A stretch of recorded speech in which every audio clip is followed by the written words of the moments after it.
Rebecca Corium vanished from a cruise ship off the coast of Mexico. And now lost at sea 5,000 miles from home.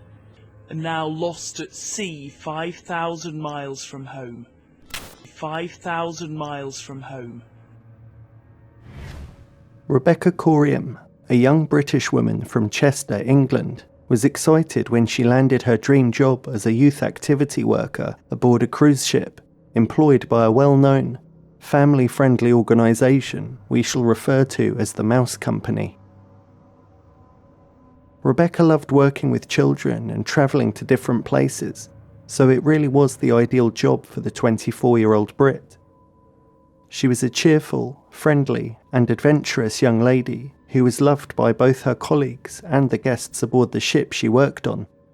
But on March 22nd, 2011, she mysteriously disappeared from the ship as it sailed near the coast of Mexico, and she was never seen again. Rebecca was last seen on CCTV footage at around 5:45 a.m, wearing large, ill-fitting clothes that seemed like they belonged to a different person. She appeared distressed and was talking on one of the ship's internal communications phones, meaning that she was talking to someone else on board the ship. A young man walks up to her to check if she's alright, and although there's no sound, she can reportedly be seen mouthing the words, "Yeah, fine."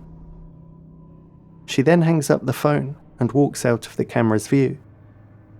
And that was the last time anyone saw her alive, or so it's claimed. A few hours later, she failed to show up for her shift at the kids' club. Her colleagues tried to contact her through the ship's intercom system, but got no answer. They checked her cabin and found no sign of her. They then alerted the captain, who ordered a full search of the ship, but Rebecca was nowhere to be found.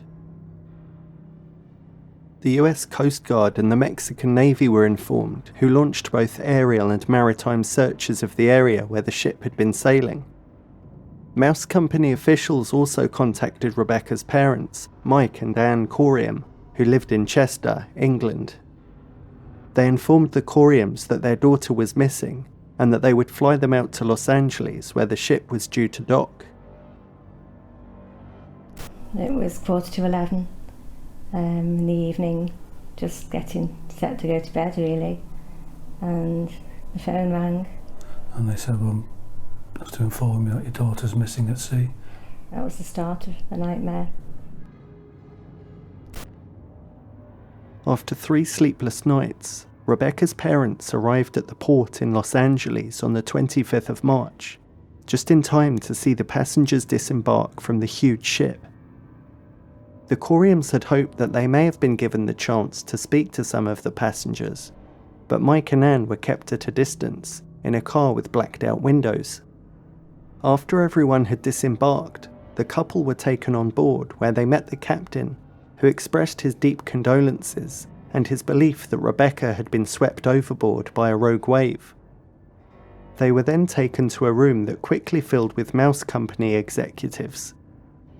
The girl Rebecca had spoken to on the phone at 5:45 a.m. was also present. Mike and Anne were then shown the CCTV footage of Rebecca's last moments, talking on the internal phone and looking distressed. The executives then repeated the belief that she had probably been swept overboard by a rogue wave while on deck 5, in a private area of the ship only accessible to crew members. Unfortunately, and understandably, the Coriums hadn't slept for days and had not eaten for a long time. They were jet-lagged after their trip and obviously just wanted to get to the ship as soon as possible. But as a result, the meeting that day was all a bit of a blur, and by their own admission, they didn't do a very good job of getting much information, but they assumed they would have plenty of chances and lots of time in the future. How wrong they were. While the Coriums were on the ship, they also had a chance to meet with Superintendent Paul Rowley, the police officer assigned to investigate the case. Astonishingly, the whole case was to be investigated by this one single officer who had been flown in all the way from Nassau in the Bahamas 1,500 miles from where the incident took place. Because the ship was registered in the Bahamas, by law it meant that any investigation would be conducted by the Bahamian authorities rather than those from the UK or the United States. UK police had no power to investigate. Maritime law says jurisdiction in potential crimes far out at sea falls to the country where a ship is registered. The flag of convenience here, as it's called, was the Bahamas. One Bahamian police officer was flown in. He questioned only 6 people in an investigation which lasted just hours. No passengers were approached at all, and only a few of the staff were questioned. But not much else is known about his inquiries and how much investigating he did or did not actually do. With the briefness of the visit and the seemingly shallow depth of the investigation, to the casual observer it seemed very much like his presence was due to legal obligation and procedure rather than actually getting to the bottom of the mystery. Frustratingly for the Coriums, Superintendent Rowley returned home the day after he arrived. Ultimately, it was concluded that Rebecca must have accidentally been swept overboard from the staff area of Deck 5. But the only real evidence, if you could even call it that, was a pair of flip-flops found on the deck, which they assumed belonged to her. The flip-flops were present. She was not. Obviously she was swept overboard, they reasoned. That was the story, and that's what they stuck to. The crazy thing is, the Coriums later realised that the flip-flops in question were the wrong size for Rebecca. Not just that, but the name and cabin number written on them proved they belonged to someone else. One could speculate that perhaps those flip-flops belonged to someone who was also present that morning. Someone that had something to do with Rebecca going missing. Or you could instead speculate that perhaps the footwear was planted to try and give the official explanation more credence. Many people would argue that perhaps the footwear was simply left behind the day before and had nothing to do with the potential crime scene at all. Unfortunately, we couldn't find any publicly available information as to whether the owner of the flip-flops was ever identified or questioned.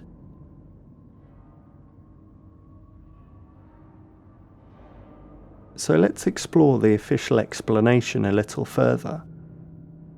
Let's suppose for a moment that although the flip-flops were not Rebecca's, she had in fact been swept off Deck 5 by a freak wave. Despite the ship being covered in CCTV cameras, it's claimed no footage was caught of Rebecca going overboard to verify the explanation. And despite the very prominent position on the front of the ship, with many windows looking down upon the deck, it seems no one saw anything happen either. And as for the claim that a freak wave was responsible, there were no reports of any such weather and sea conditions in the area they were sailing at the time. Now take a look at this image. You can clearly see the ship is absolutely huge. With the length given online as 984.58 feet, you can work out the distance from the waterline to the ledge of Deck 5 is around 70 feet. For comparison, the north face of the White House is 60 feet and 4 inches high, not even tall enough to reach the side of the ship Rebecca was supposedly swept away from. A freak wave of this size and magnitude would have certainly shown up on CCTV elsewhere on the ship. Other people would have seen it too. Everyone on the ship would have felt the impact. Damage would have been caused and it would have been a huge deal. Not some quick and silent assassin that caught Rebecca unawares and whipped her off Deck 5 by unfortunate accident. And if you look again at the private area where this supposedly happened, you can see there are walls surrounding that must be at least 6 feet high. Needless to say, the freak wave theory was a very dubious explanation for her disappearance. There was a short period of speculation and interest the month after she went missing, when activity was logged on Rebecca's credit card. Media outlets such as ABC 7 News, the BBC, and numerous newspapers reported on the developments after her parents received an email from Rebecca's bank reporting financial activity on her account. Rebecca's father Mike said, "This could be a very significant development.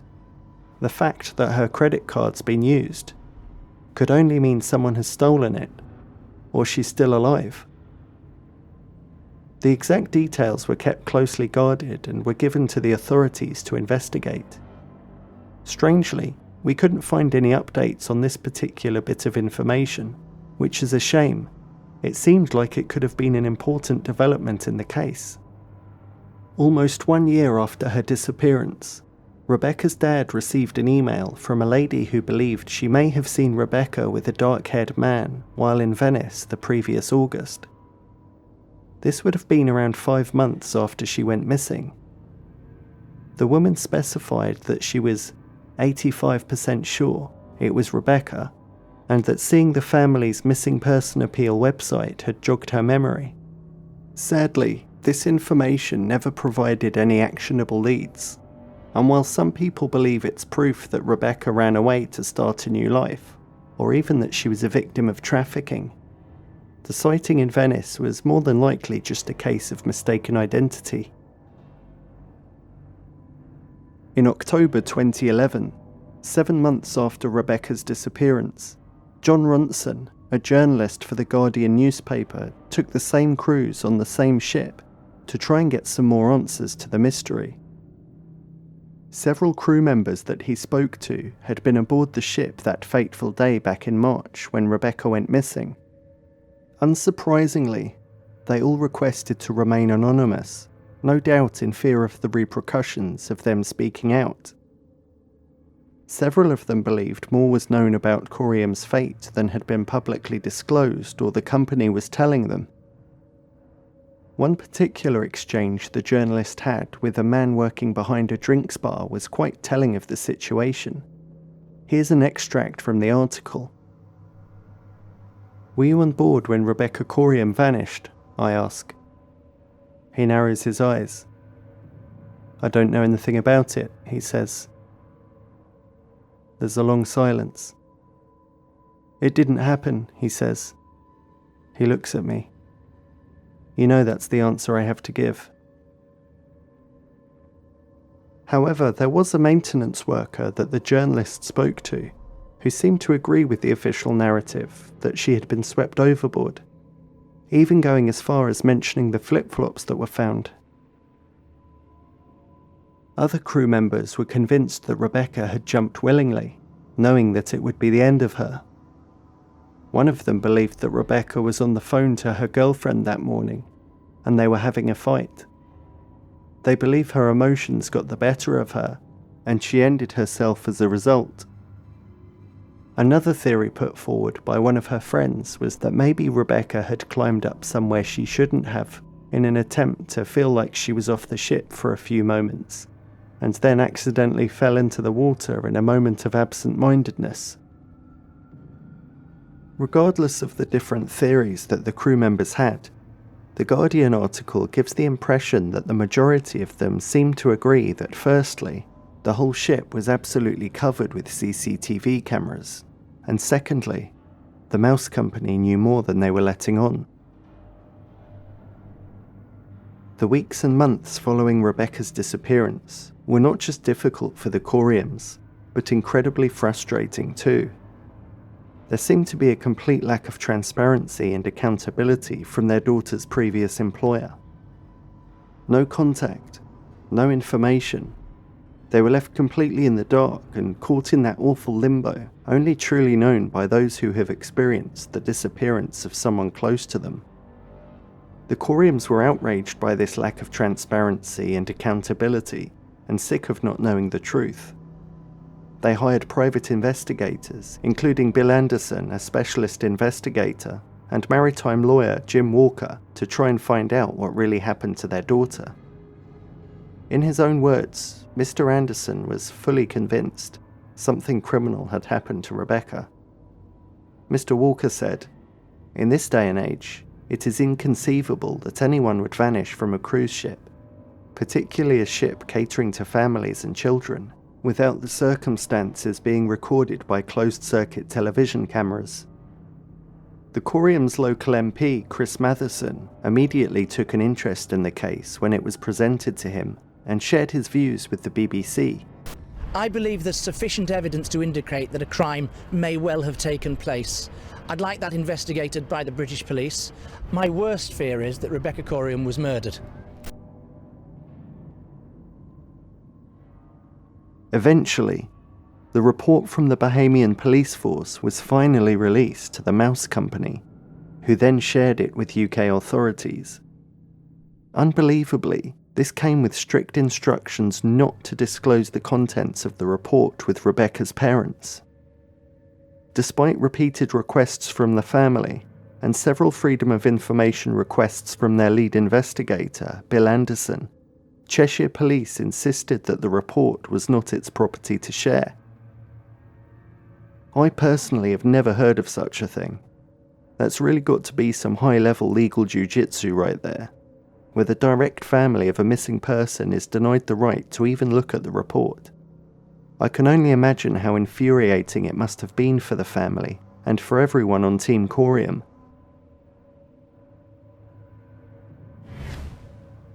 Rebecca's case is one of many that highlight the dark side of the cruise industry, where both crew and passengers are vulnerable to exploitation, harassment, violence, and other unmentionable acts. The cruise industry as a whole has been accused of being secretive, uncooperative, and negligent when it comes to dealing with cases such as these. It's also been criticised for having lax regulations and oversight, and for using flags of convenience not just for the tax advantages, but also to avoid legal responsibility. Over the years, the Coriums were tireless in their pursuit for truth. They also campaigned for changes to the law, and also for a new investigation to be conducted by UK authorities. The couple appeared in many interviews both on TV and in the press to tell their story and to spread their message. They continued very publicly up until some point in 2015, which is when they quietly agreed an out-of-court settlement for an undisclosed sum.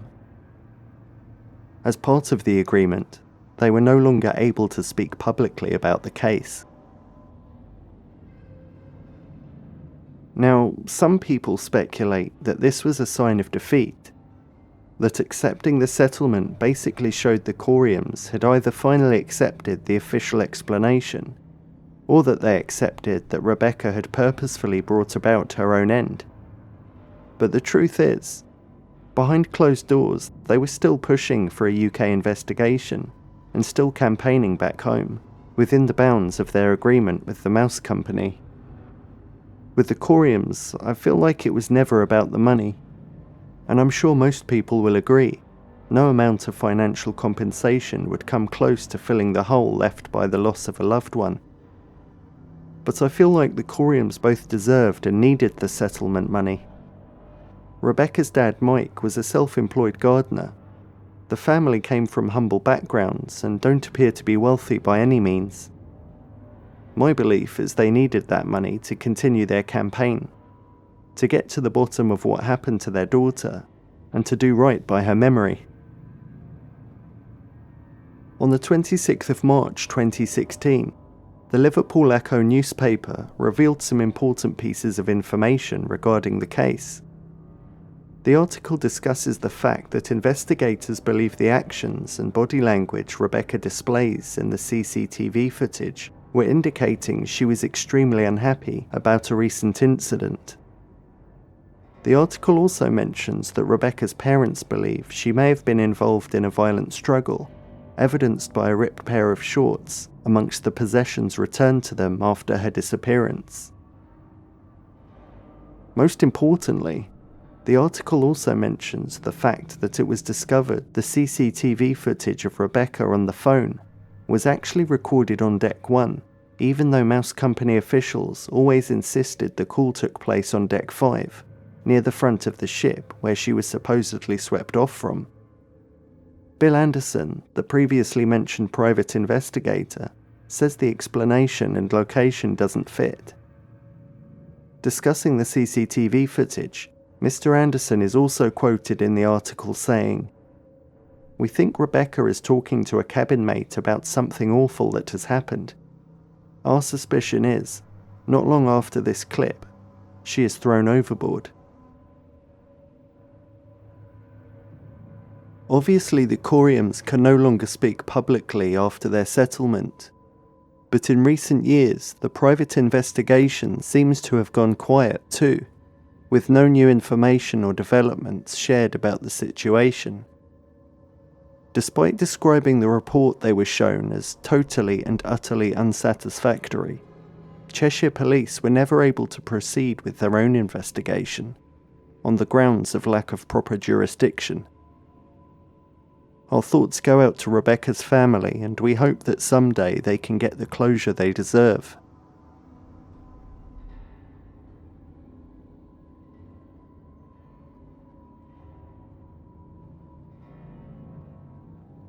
In 1981, on a quiet suburban street in Birmingham, England, residents became the targets of seemingly random acts of senseless vandalism.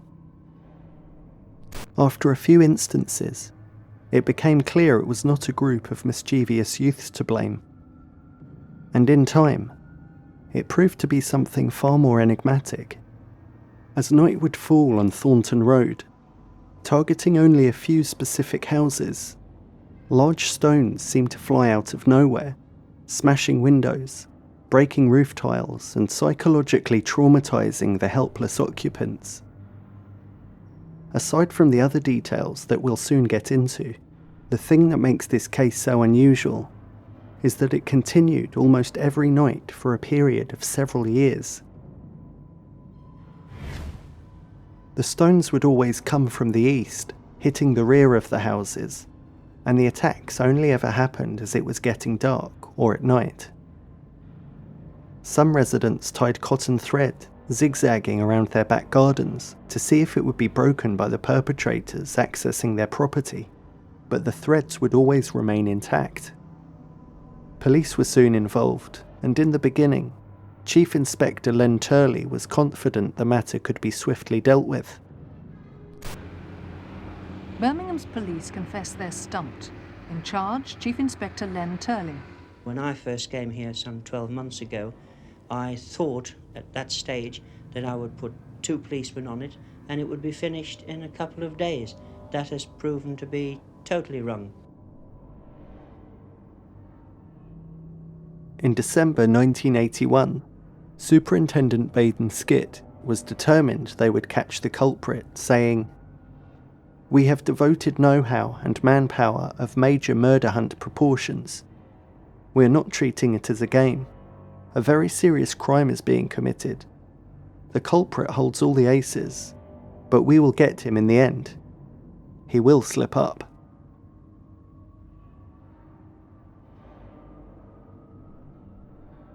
During this time, thousands of pounds worth of destruction was caused to a total of 5 houses on the street, with the middle 3 seeming to take the worst of the damage. For some reason, numbers 32, 34, and 36 were highly targeted, and it was pretty non-stop. Soon after a broken window had been replaced, it would be put through again within days. The residents learned to erect barricades and boards to protect their properties. They used chicken wire to help shield them and deflect incoming stones. And yet, through all of this, the attacks kept coming consistently. In the following months and years, the local police force spent thousands of man-hours trying to crack the case. They started out with local inquiries and with officers patrolling the area and standing sentry around the affected properties. They then had officers hiding in different places, laying down, up in trees and on nearby rooftops. Through wind and rain and freezing cold, including camping out during one of the coldest winters from 1981 to 1982. Throughout all of these observations, they would occasionally hear a rock hit the back of a house, or on one of the roofs, But in all that time, they never saw anyone and never gained any further insight into the strange case. I don't really know what's going on down here. This has been going on for a period of 18 months. And we haven't got a clue who's doing it at all. The police employed all the high-tech gadgetry that the early 80s could muster, including night vision, image intensifiers, motion-activated cameras, and infrared cameras, the kind that shows body heat. Occasionally they caught a glimpse of local wildlife, including rodents, rabbits, and foxes, but no other movement or activity was captured.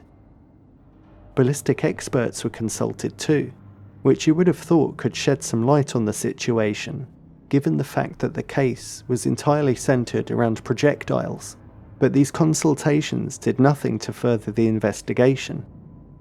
At this stage, we've probably wasted somewhere in the region of 3,500 man-hours in observations and inquiries in the Thornton Road area. The backs of these 4 houses in Thornton Road are virtually a battleground. Despite their extensive investigation and the huge amount of man-hours spent, the police force had gotten no closer to solving the case and had not the slightest inkling of why it was happening, let alone who was responsible. Some people blamed paranormal sources for the stones that flew through the night. Indeed, this case is often referred to as the Thornton Road poltergeist. You can see why some may have drawn that conclusion. It certainly was very mysterious, and not even the police could stop it. But in this instance, to Mr. V and myself, it seems much more likely that the cause of the destructive rock hurling was a person or people at some distance, using a giant catapult or some other kind of siege weapon, as police began to suspect at the time, and people more recently have suggested. As you can see in the next clip, the stones used were pretty sizable and clearly needed a mechanical means for launching such distances. Another giveaway is how the perpetrators had meticulously cleaned the stones, no doubt in an attempt to remove any potential forensic clues. As you can see, it is quite a hefty stone. It's a pebble. It looks as if it's come from a seashore, but it hasn't. The gardens of these houses in this area are all have these pebbles in them. The interesting thing about this and all the others that we've had is everyone appears to have been washed or scrubbed. None of them contain any dirt at all.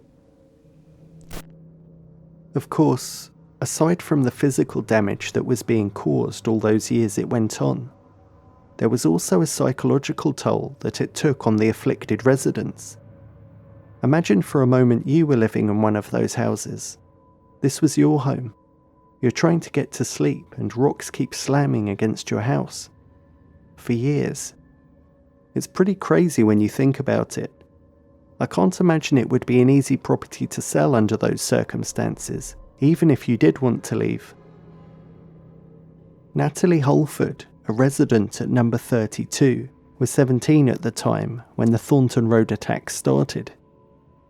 She told the Birmingham Mail in an interview some 30 years later, "It was like being stalked, as if someone was watching us. The police would leave here at 2 a.m, and by the time they had reached the police station, there would be another attack. It always happened when you were falling asleep. I was studying for A-levels at the time, and it took its toll on me. My A-levels were rubbish. It got to the point where you couldn't sleep. You were just waiting for something to happen. There were police everywhere. They even put a camera in one of our rooms. My mum was at her wit's end. It was the lack of sleep." Jeffrey Sidebotham, who lived with his sister and parents at number 36, was convinced the relentless barrage brought about his mother's early death in 1982. At one point early on, a stone had come crashing through the window and landed right next to the old lady's wheelchair. She had been sick with arthritis and emphysema at the time, so she wasn't in the best shape. But Mr. Sidebotham believes that the stress of this situation pushed her over the edge and into an early grave. Understandably, Jeffrey and his sister were still very bitter about the whole ordeal when they were interviewed in 2012. In researching this case, it's not clear whether the attacks slowly petered out or if they just suddenly stopped one day. But whoever was responsible was never caught. Earlier on, I mentioned how the use of siege weaponry was a much more likely explanation than a poltergeist attack, but the old rock launcher theory is not without its flaws. Questions that still lurk in my mind are things like, how would you hide a large mechanical launching device capable of throwing pretty big stones hundreds of yards? And without being seen by police patrolling and investigating the area, or none of the neighbours seeing? Who would have done such a thing? Why would they have done it? And how did they get away with it for so long? As much as I like a good paranormal mystery, this is not one in my mind. But it's still one heck of a head scratcher. What do you make of it?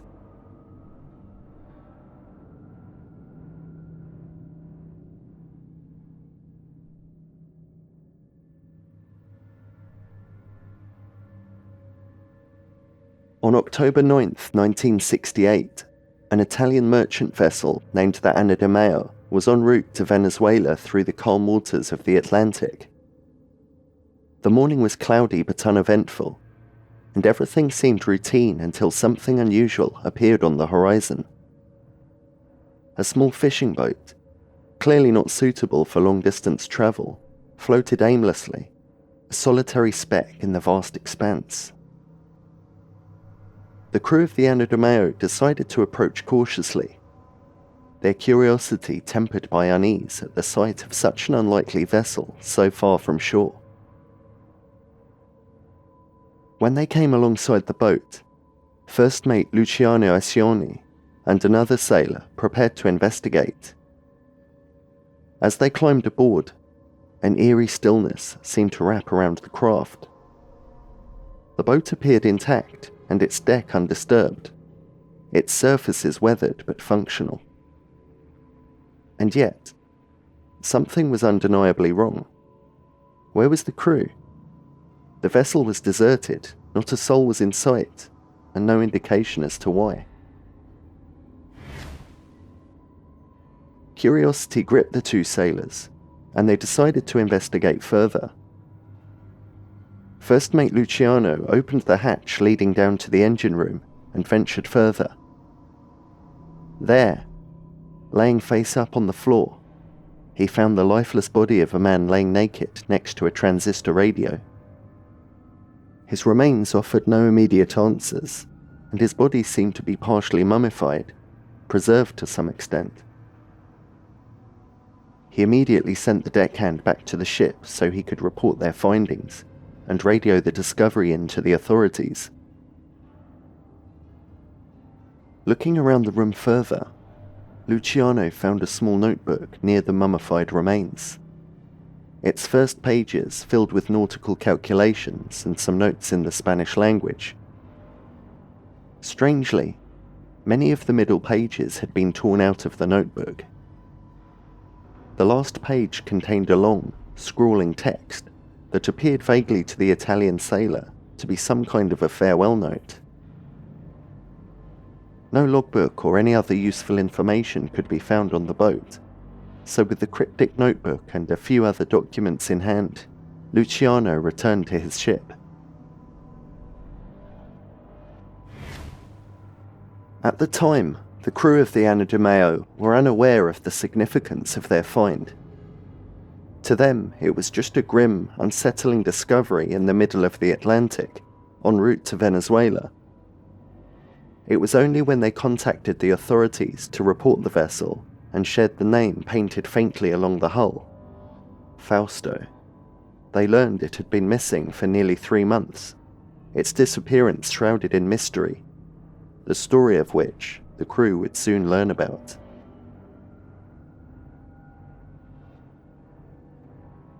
Ironically, Fausto comes from the Latin word Faustus, meaning lucky or fortunate. El Fausto, or the Faust as we would call it in English, belonged to a man called Rafael Acosta, who lived in Tazacorte, a small but bustling town on the island of La Palma, Spain, known for its maritime activity.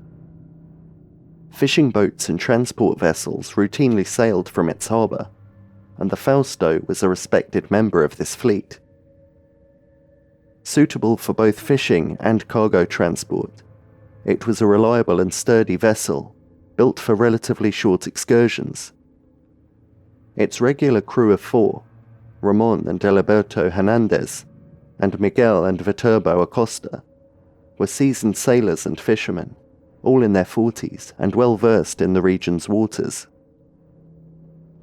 Having been seamen from their teens and continuing their entire adult lives, they had clocked up well over 90 years of combined seafaring experience.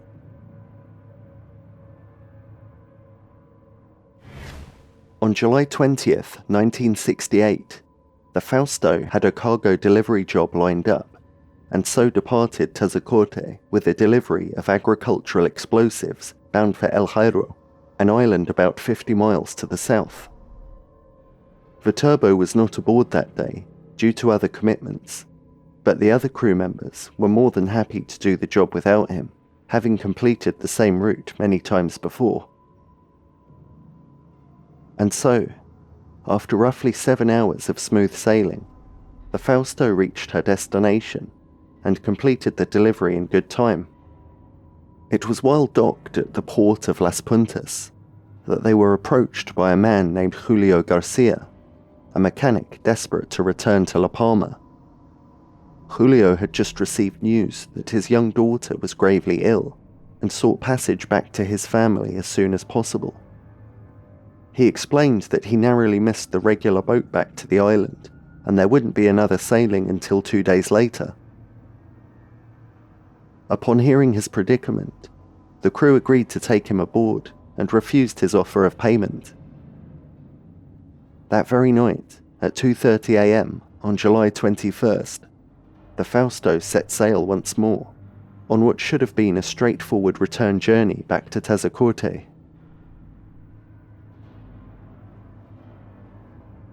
When the Fausto failed to arrive by 10 a.m. on July 21st, its absence was initially dismissed as a minor delay.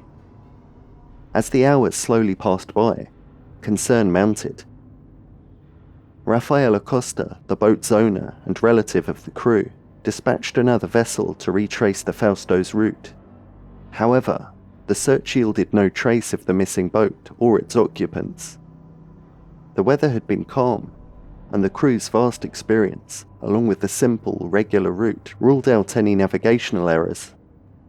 What could have gone wrong?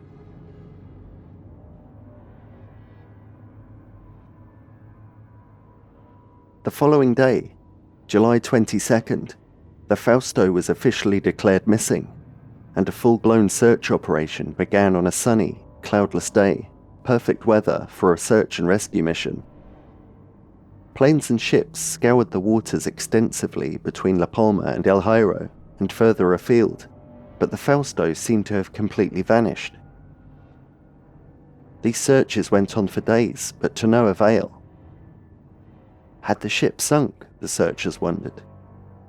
If not, the sparse supplies of food and fresh water the Fausto's crew had with them would not keep them going for long. 3 days later, on July 25th, just as hope was beginning to fade, a British ship named the Duchess radioed into authorities and reported spotting the Fausto adrift 120 miles west of La Palma. The men were alive and well, though understandably sunburned and dehydrated. How on earth were they so off course?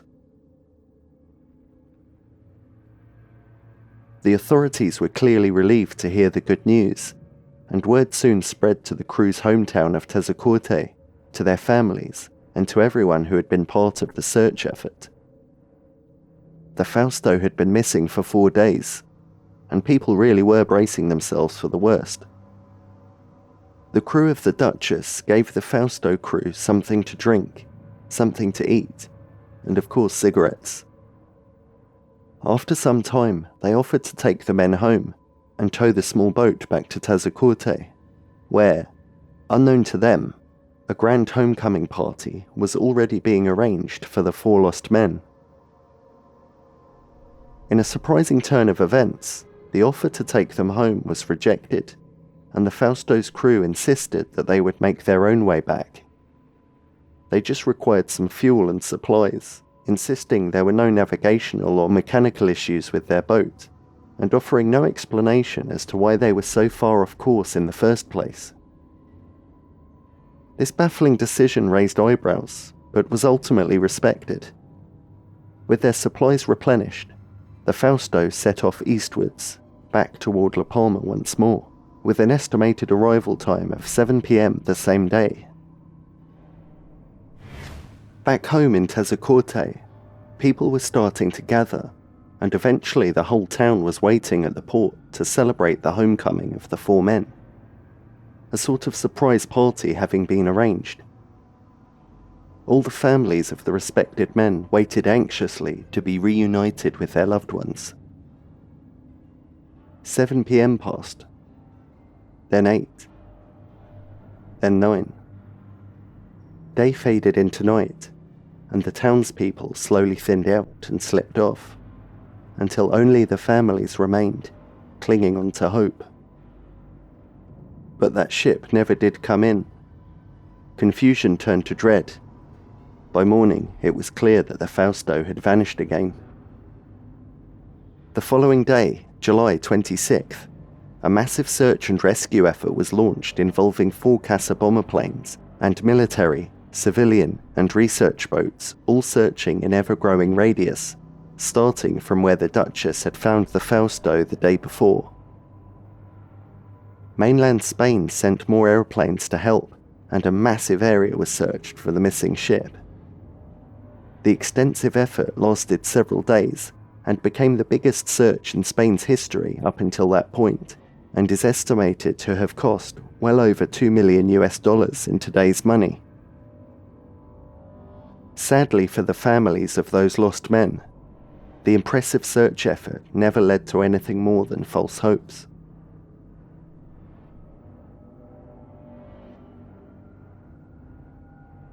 And that brings us back to October 9th, 1968, with the Italian merchant vessel, the Anna di Meo, rediscovering the Fausto floating aimlessly in the Atlantic Ocean, and first mate Luciano Acioni discovering the strange notebook and the partially mummified human remains. This was precisely 10 weeks and 6 days after the Faust's encounter with the British ship, the Duchess, the last time all 4 men were seen alive. Why did they refuse help that day? And how did they come so far off course again, after clearly heading east towards home?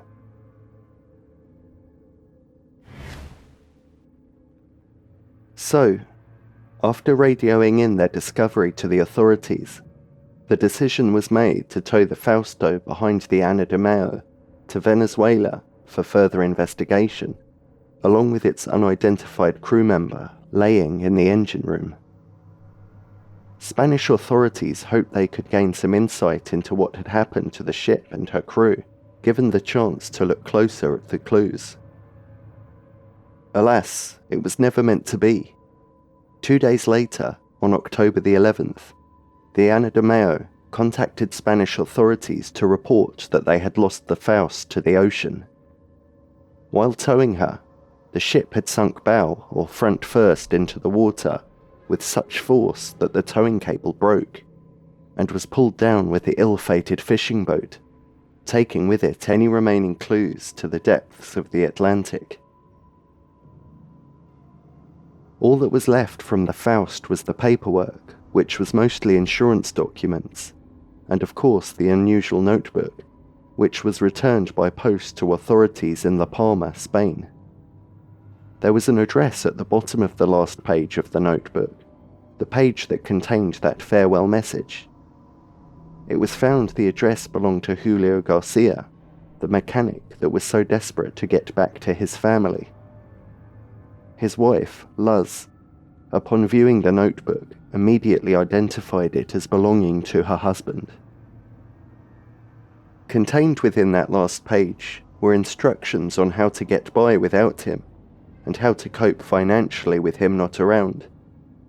Luckily, he had life insurance and properties she could sell, so at least he could rest assured that his young family would not struggle with money. Further on in his message, he urged his wife not to tell their 5-year-old son what happened to him, and reassured his wife that he loved her, and that it was God's will that had led him to that fate. As with any mystery, there are many questions and very few answers in this case. How had the Fausto ended up so far off course in the first place? And why did they refuse a lift home when they were rescued by the Duchess? And the Duchess watched the Fausto sail off eastwards towards home, and yet the boat was found nearly 1,400 miles west, in the middle of the Atlantic Ocean, almost 11 weeks later. What happened during that time? And what about that notebook? It was pointed out by investigators that the farewell message started rather abruptly, as if the missing previous pages contained further details, possibly more information as to what happened, or where the other crew members went. That final page could have been the last entry of many. It was found that 28 pages had been torn from the book, so there's no telling what they may have contained. Who removed the pages? And why? Another thought that struck me while writing was this. After being so desperate to get back to his sick daughter and family, why was Julio happy to stay on the Fausto with strangers he had been lost at sea with for days? Surely he would have begged for safe passage back home with the crew of the Duchess.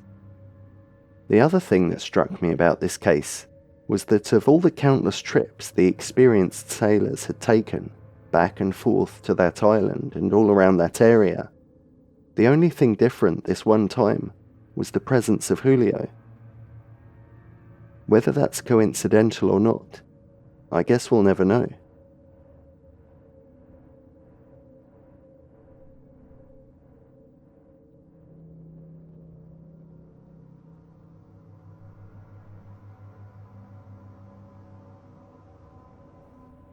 The two cases we're going to discuss next both illustrate that even if you do end up finding someone who strangely vanished, it often does very little to alleviate the mystery behind their initial disappearance.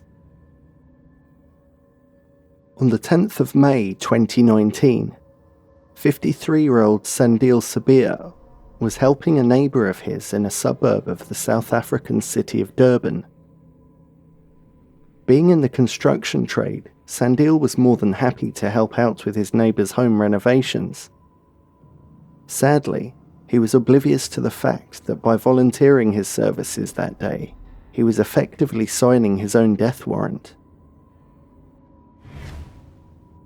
Tragedy struck when part of a wall collapsed on Sandil, snapping his thigh bone like a twig. This bone, also known as the femur, is the strongest bone in the body and is considered by many to be the most painful break you can experience. His family swiftly transported him to the closest hospital, Mahatma Gandhi Memorial Hospital, where he was assessed and treated. Although it was serious, and would take months for him to rehabilitate fully, it was not a life-threatening injury. During his recovery, he was set to be transported to Addington Hospital, where he would get ongoing support and rehabilitation from an orthopedic specialist. Before this could happen, Sandil vanished without a word to anyone and without anyone seeing him leave. Although it's not uncommon for people to go AWOL or self-discharge from hospitals every now and then, Sandil's disappearance seemed particularly unusual. He had just undergone surgery for quite a serious break. He would have been highly immobile and in a lot of pain if he tried to move around much on his own. Despite thorough searches throughout the entire hospital, Sandil was nowhere to be found. With no luck and no clues as to what happened to their patient, he was reported as a missing person to the local police department. Nearly 2 weeks later, staff began to complain of an unbearable stench wafting around the hospital. On May 25th, they managed to track down where the awful smell was coming from. A storeroom was opened and the stench grew stronger. A strange dark liquid dripped from the ceiling. Upon closer inspection, the remains of Sandil's body was discovered in the space above the ceiling. As you can imagine, there was a bit of a media frenzy when word got out about a missing patient who was found deceased in the hospital ceiling. Nomagugu Simelane Zulu, a newly appointed official for the local health department, released statements promising to investigate the case. She also said, "We will not hesitate to take the strongest possible action should anyone be found guilty of any form of wrongdoing." Apart from being both a tragedy and a bizarre thing to happen to a person, there was another reason why the media caused such a frenzy, and the story hit so hard. This was not the first time something like this had happened. A very similar case had taken place less than 2 years prior, in Stellenbosch Hospital, located hundreds of miles away in South Africa's Western Cape province. 61-year-old father of 6, Teteteke Gotsi, had been admitted to the hospital on October 5, 2017, to undergo abdominal surgery. A couple of days later, his family received a phone call asking if Mr. Gotsi had returned home, to which they replied no, he's still at the hospital. The lady on the phone explained that she was calling from the hospital and that he was no longer there. The family rushed immediately to the hospital, where staff informed them that he had last been seen at 5:15 a.m. by a nurse who went to go and fetch some bed linen. When she returned with the linen, Mr. Gotsi was gone. The family searched the hospital, both inside and out, but to no avail. They came back the following day with the local police and searched high and low, but ultimately their search was in vain. 13 days later, a construction worker made a shocking discovery while doing renovations in an isolated and cut-off section of the hospital. Mr. Gotsi's decomposing body was found in the ceiling, with no obvious way he could have got up there. In both Mr. Gotsi's 2017 case and Mr. Sibia's 2019 case, there doesn't seem to have been any thorough investigation or explanation as to how they lost their lives, or indeed how they ended up in the ceiling. Family members were understandably frustrated by both the hospital's failure to provide clear information and to take responsibility, as they had expected their relatives would receive proper care at these facilities. In an interview with the press, Christmas Kethwane, brother of Teteteke, told Cape News that he felt left in the dark and that the family was losing hope of getting answers from law enforcement. Police stated that the autopsy findings indicated death by natural causes. Teteteke's daughter said that the investigation appeared to stall, and she was informed that no other action could be taken. On May 29, 2019, Times Live reported that Mr. Sibia's family had been contacted by the local health department regarding post-mortem examination results from forensic pathology services. A follow-up report was anticipated soon after, but no details of Sandil's post-mortem examination seemed to be published or discussed online, and despite promises of a comprehensive investigation into the circumstances surrounding Mr. Sibia's death, nothing seems to have been forthcoming. Regarding Mr. Gotsi's case, as previously mentioned, the autopsy results that the police released stated that he had died from natural causes. No further details seem to be available as to how they came to this conclusion, or what those natural causes were. Interestingly, These findings are in stark contrast to what hospital management told Mr. Gotzi's brother, as reported in the Cape News newspaper. They said it was clear that my brother did not die as a result of natural causes. He died as a result of something and was placed where he was found. The article also makes it clear that Mr. Gotzi was found in an area of the hospital he could not have accessed by himself, leaving the hospital management puzzled. Naturally, both families suspected foul play or negligence, but reading between the lines, it seems like some people were suggesting that somehow these men were responsible for putting themselves in the position that they were eventually found in. Could they really have been capable of such a feat? Were they trying to escape from some real or imagined threat? Could something unbelievable have happened? Being such strange and unexplained cases with no clear motive or cause has obviously drawn a lot of speculation from people around the world. The most out there theory we came across was the idea of spontaneous teleportation, where the poor gentleman would have supposedly teleported to where they were found and either died in the process or from being stuck without food and water for so long. It's also been speculated by some that perhaps these men were the victims of voodoo or curses. I have to say, while researching about this case, my mind wandered to plots of horror stories where people become cursed or possessed and act in bizarre ways, often doing horrific things to themselves or others. The two movies Smile and The Empty Man spring immediately to mind.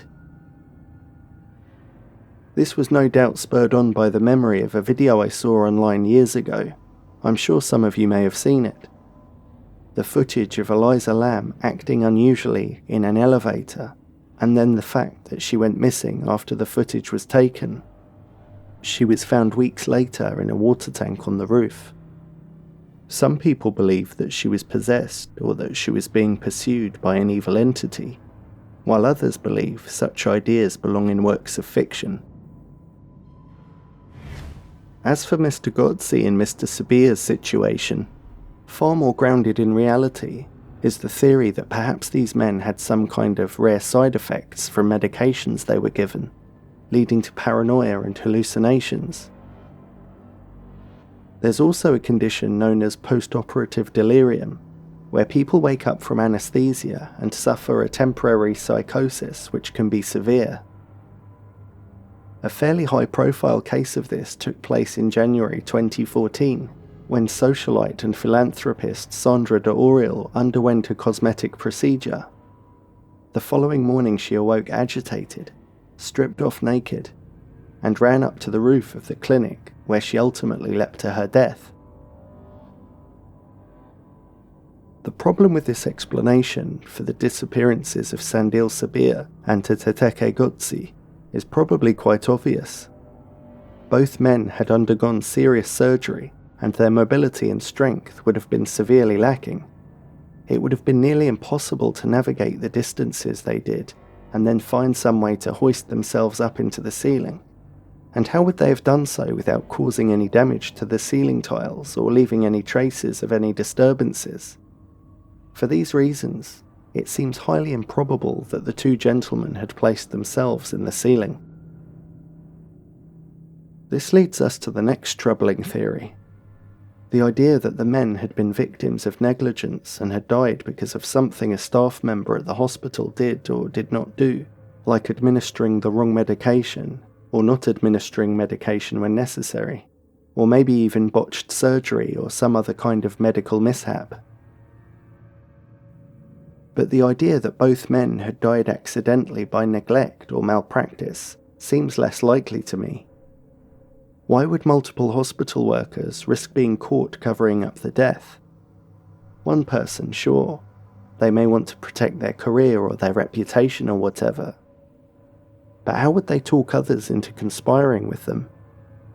And yes, I say multiple hospital workers because it would have taken at least 2 strong people, probably more, to hoist the dead weight of a fully grown man up into the space above the ceiling. Then there would have been the logistics of transporting them from the ward they were on or the room they were in without being noticed or raising suspicion.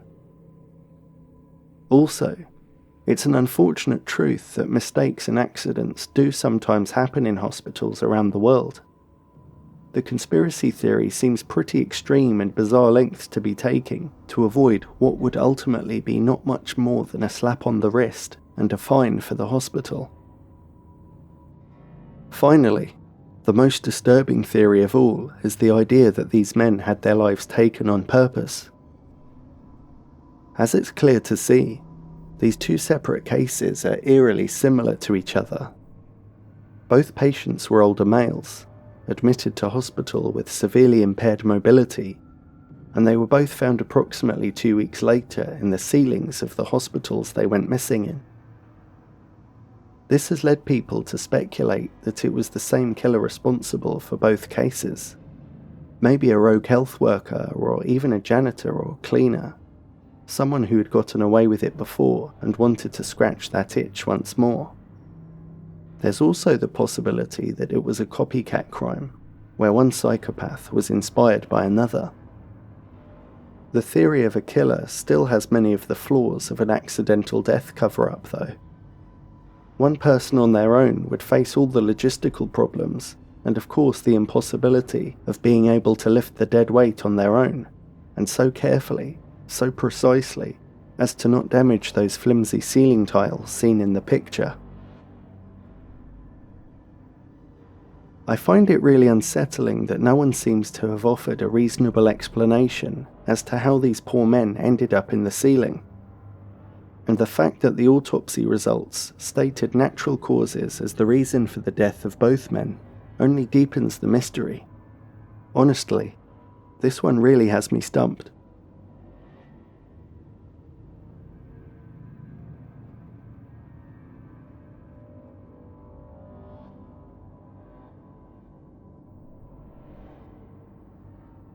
On a seemingly ordinary night in February 1994, the city of Riverside, California, found itself at the center of one of medicine's most perplexing incidents. Gloria Ramirez, a 31-year-old mother known for her warmth and humor, suddenly became the focus of a medical mystery that left both hospital staff and investigators baffled, the echoes of which still resonate to this day. Gloria was much more than the incident and headlines that would later define her. She lived a life marked by simple joys, close family ties, the love for her two children, Evelyn and Angel, and a knack for brightening the days of those around her.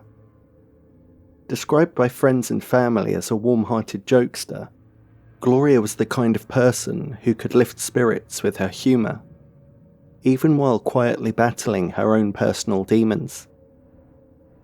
Despite her sunny disposition, she faced a grim reality.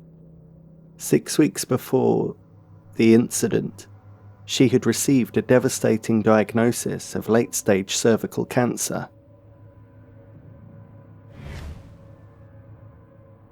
It's believed she had been going through treatment the week before, but on the evening of February 19th, 1994, Gloria's condition deteriorated rapidly.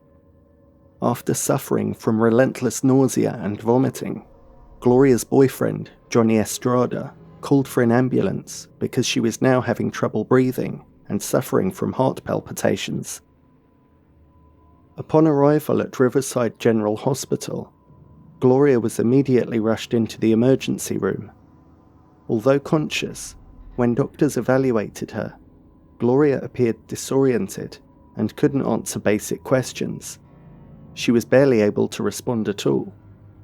She seemed delirious. Her breathing became laboured and her heart raced uncontrollably while her blood pressure began to drop.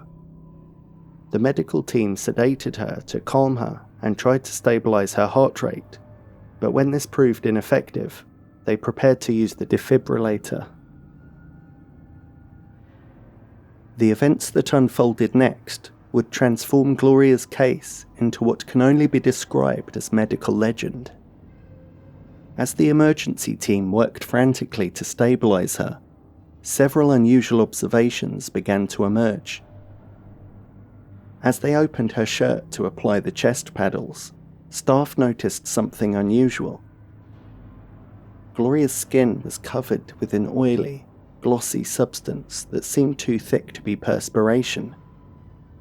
Some reports state that the oily substance seemed to be coming from her skin, like her body was producing it, while others state that it was merely present when they opened up her shirt. The next strange occurrence was when an overwhelming, fruity, garlic-like odour emanated from Gloria's mouth.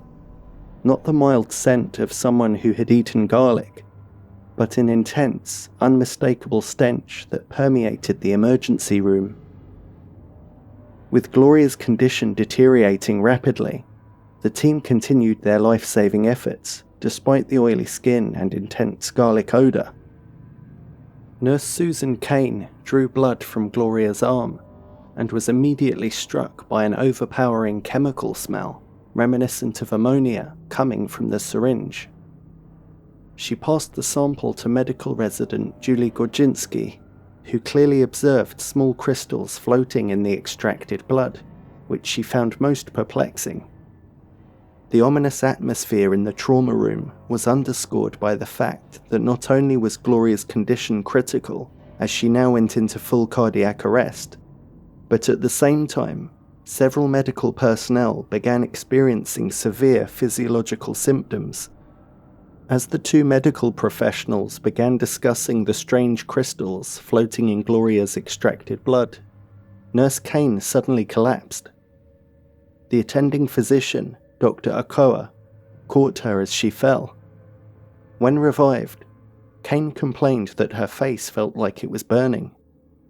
Shortly afterward, Julie Gorginski reported feeling nauseous, stepped into the hallway, and also fainted at the nurses' station. Simultaneously, Maureen Welch, the respiratory therapist administering oxygen to Gloria, lost consciousness as well. With 3 staff members unconscious and others beginning to feel unwell, the hospital suspected a gas leak and evacuated the entire emergency wing.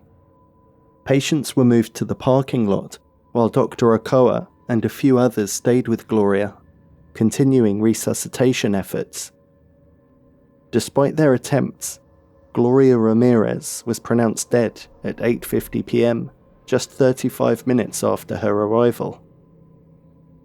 However, her death was only the beginning of an investigation that would run on for months and raise far more questions than answers. The events in the trauma room didn't end with Gloria's passing. In the chaotic aftermath, dozens of hospital staff members reported experiencing a range of alarming symptoms. Now believing Gloria might be the source of the problem, hospital staff double-bagged her body and moved her to a quarantine room where they sealed her in an aluminium casket as a precaution. Shortly after, Sally Balderas, one of the workers who transported Gloria, began vomiting and complained of a burning sensation on her skin. A hazmat team arrived at approximately 11 p.m. and thoroughly investigated the emergency wing to look for both purposeful and accidental causes for the anomaly.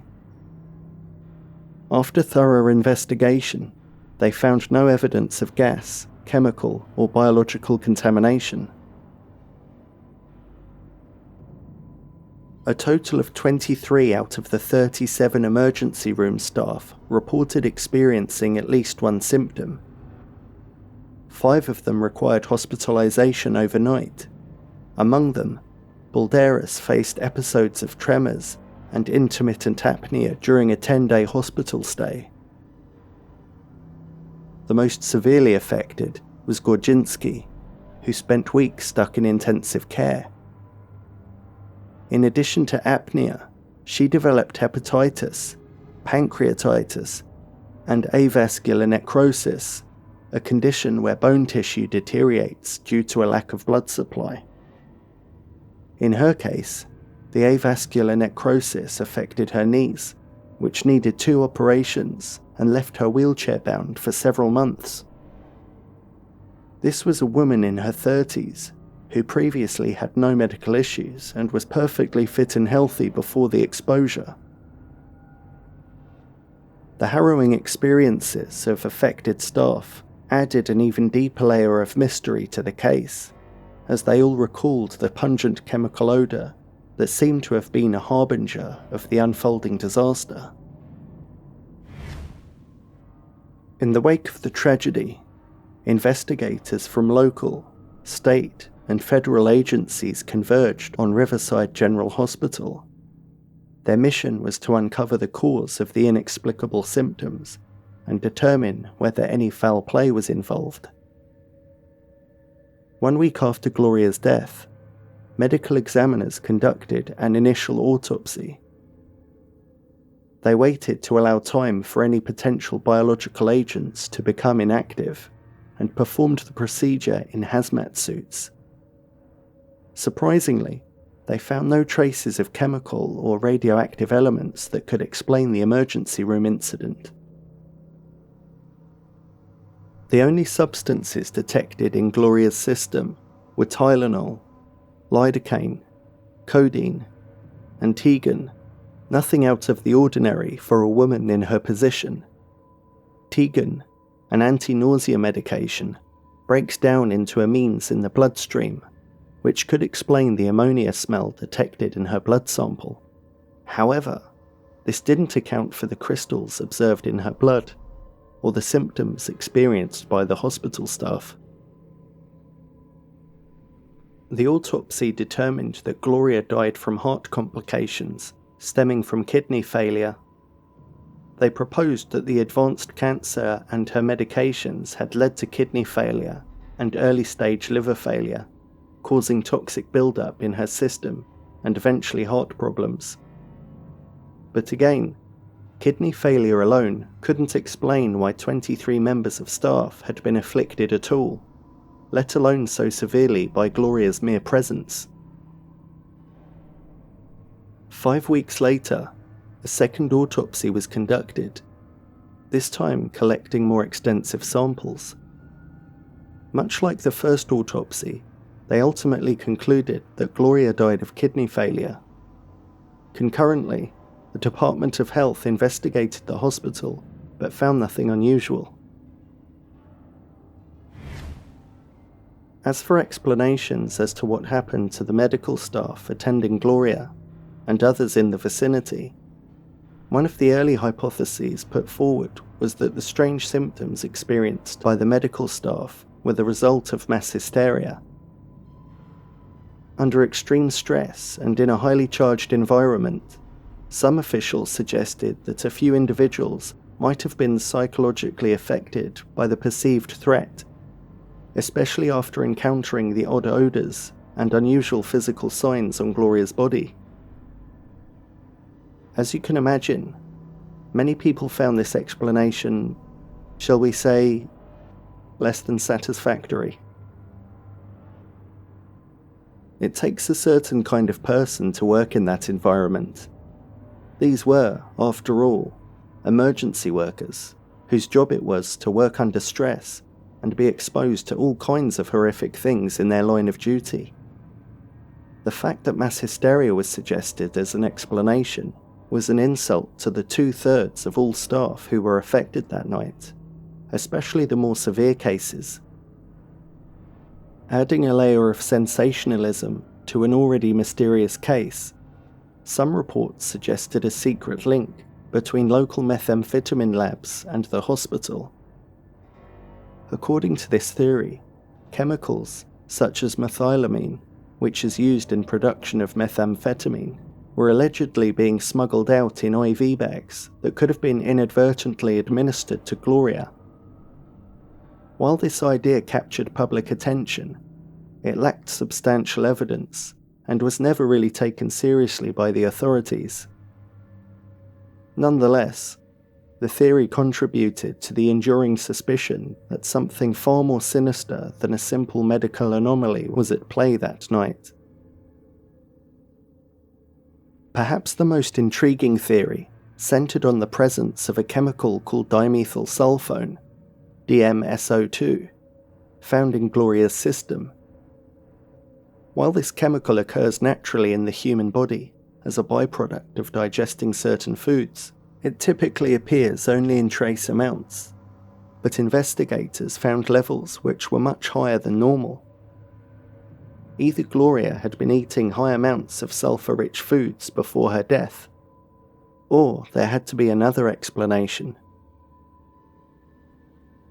A team of scientists from Lawrence Livermore Laboratories investigated further and came up with a theory. They suggested that perhaps Gloria had been applying a chemical called dimethyl sulfoxide for pain relief. Also known as DMSO, it's found in lower quantities in some pain relief gels, but the investigating scientists believed she would have had to be applying pure DMSO for their hypothesis to be correct. They believe she could have applied large quantities of this chemical to her skin, which was absorbed into her body and into her bloodstream. They then theorized that the DMSO in her blood was able to combine with oxygen and convert it into DMSO2, also known as dimethyl sulfone, the chemical they found in her system during their initial investigation. The last part of the theory is the most questionable, whereby they stated that somehow a reaction could have taken place in which some of the molecules of dimethyl sulfone in Gloria's blood broke apart and then recombined with sulfates already present in her body to create dimethyl sulfate. This substance is an industrial chemical which is also highly toxic and can cause all sorts of nasty symptoms when people are poisoned by it. The Livermore scientists believed this may have been how all the staff members got affected the night Gloria was admitted to hospital. Two factors working in favour of this theory are that firstly, it is said that DMSO can cause a garlicky taste in the mouth when applied to the skin, which could explain the strange odour the staff smelled in the emergency room while attending to Gloria. The second factor is that at room temperature, DMSO2 can solidify and form crystals in a solution that is sufficiently saturated, something the scientists recreated in an experiment in their lab. However, they were not able to explain how the DMSO was able to gain one oxygen atom in Gloria's body to turn into dimethyl sulfone, the DMSO2. Nor did they have an explanation, let alone a recreation of the seemingly magical breaking apart of dimethyl sulfone in her body and subsequent transformation into the hazardous dimethyl sulfate. The theory definitely has its fair share of critics, one of which was Hans Reich, an organic chemist at the University of Wisconsin. He doubted that it would be possible for dimethyl sulfone to split apart in the cool environment of the body. Apparently, many scientists scoffed at the idea of DMSO going through this journey in the human body and producing toxic chemicals at the end. It's also been pointed out that the symptoms of the affected staff were not really comparable to the industrial workers who have been accidentally exposed to dimethyl sulfate. Exposure has been likened to tear gas, where you immediately start crying and suffering severe irritation of the eye. It's also well documented that the other side effects usually take several hours to hit, rather than the instant fainting and weakness experienced by the emergency room staff. A final blow to the Livermore theory was the fact that there was no dimethyl sulfoxide or DMSO containing products recovered from Gloria's property. Her family strongly denied that she had ever used such products, let alone bathed herself in huge quantities of the stuff. Gloria's family believed that she had been exposed to something at the hospital, and that she might not have died if she had not gone to the hospital that night. For Gloria's family, the official explanation was far from satisfactory. Convinced that negligence or perhaps even deliberate cover-ups had played a role, they hired an independent pathologist to review the case. During a third autopsy, it was found that some of Gloria's organs were contaminated with fecal matter, and that her remains had undergone significant decomposition due to bad storage. Bizarrely, her heart was also missing. These discoveries further intensified her family's concerns regarding the quality of care provided by the hospital and the procedures followed by the county coroner. The family's concerns eventually led to legal action. In a move that many saw as an implicit admission of fault, Riverside County settled with Gloria's relatives for $350,000. Attorney Peter Osinoff told LA Times newspaper, "County health officials did not admit any wrongdoing. The county agreed to the settlement in part to avoid stirring up allegations about safety hazards at the hospital." Looking further into the mention of the words "stirring up allegations," we actually uncovered some interesting information. The Los Angeles Times reported that several weeks before Gloria was admitted to the hospital, another cancer patient, Dennis Weiss, had experienced episodes of unexplained noxious fumes filling his room while he was staying at the hospital. It happened twice during his 5 days in the facility, and both times he and his visitors had to escape the room to avoid the noxious effects. The patient's wife, Jenny, said, "I heard the sink gurgling, and then there was a horrible smell. It was an awful smell, a toxic smell, and I knew if I stayed in the room any longer, I'd get sick." Dennis himself added, "I've worked with chemicals all my life, but I can't describe what this was. I've never smelled anything like it." The same article also discusses a history of citations from the State Job Safety Agency for the 3 years between 1990 and 1992. This consisted of a series of violations of exposure standards relating to the use of ethylene oxide, an extremely toxic gas used for sterilizing instruments, and further citations for failing to maintain annual inspection records of the hospital's ventilation system. Although these facts don't prove anything in the case of Gloria Ramirez, they certainly give food for thought to people more inclined to believe that there may have been some kind of cover-up going on.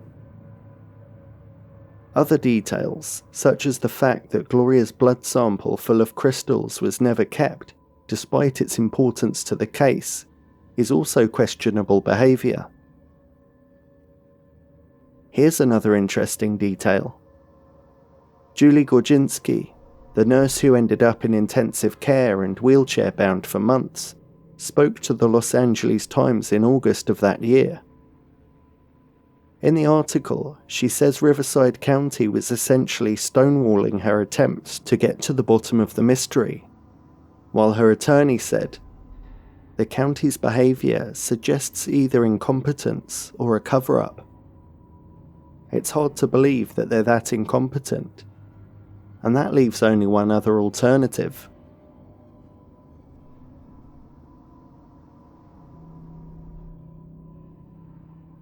In that same article, discussing that night in the emergency room when Gloria died, Julie claimed that when she was later treated at a different hospital, a doctor and a nurse there noted strange crystals in her blood too.